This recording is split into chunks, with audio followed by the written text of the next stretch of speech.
എന്റേതാ ടൗസർ ആ സുബൈദാന്റെ പേരിന്റെ മതിന്റെ മേലിന് കിട്ടിയതാ. പഞ്ചായത്ത് മുഴുവൻ കേട്ടു. എന്റെ മോനെ രണ്ടാമത്തേക്ക് ചവിട്ടുണ്ടേ. ആ ഇങ്ങനത്തെ എന്റെ അടുത്ത് തന്നെയാണല്ലോ ഉണ്ടായില്ലേ. കാരനെ കുറിച്ച് ഞാൻ പൊളിച്ചേക്കാം. കരട് കടിച്ചോണ്ടോയോ എന്നിട്ട് അനക്കത്തും പറ്റിയില്ലേ. വണ്ടിയുടെ വെള്ളം ഇന്ന് പറ്റും. എന്തിനാ പണ്ട് ഇങ്ങോട്ട് അടക്കിയത്? ഇത് പടുക്കാലെന്തോ പുതിയൊരു സാധനം കൂടി നിൽക്കണ എത്തായി. മണ്ണിന്റെ കട്ട മണ്ണാ കട്ടെ ഒറ്റ കുത്തൽ കുത്തിയാണല്ലേ എംബ്രിക്സ്. പടച്ചമ്പുരാനെ ഇൻഷുറൻസ് ഒക്കെ പടം പറഞ്ഞു. എത്താ കോയെ എത്ര പറഞ്ഞാലും കേൾക്കൂലെന്ന്. ഇപ്പൊ മനസ്സിലായി മണ്ണിന്റെ കട്ടയല്ലേ പടവിന് വാങ്ങിക്കണേ. അപ്പൊ രണ്ടു നേരം ചെകികൾ കേട്ടല്ലോ. ഇതാണ് ഞാൻ ആ പറഞ്ഞ കട്ട. കണ്ണി കണ്ട ചവിടി മണ്ണേറ്റല്ല, നല്ല ഉറപ്പുള്ള മണ്ണേറ്റാണ് ഇവര് ഉണ്ടാക്കേണ്ടത് തന്നെ.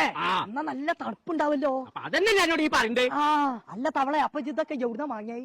ഏലംകുളം മുതുകുറിശിയിലേ RS സ്റ്റീൽസ് ഇറങ്ങേണ്ട ഒരു കമ്പനി ഉണ്ട്. ഓലിപ്പോ ഇതും തുടങ്ങിയതാണ് തന്നെ.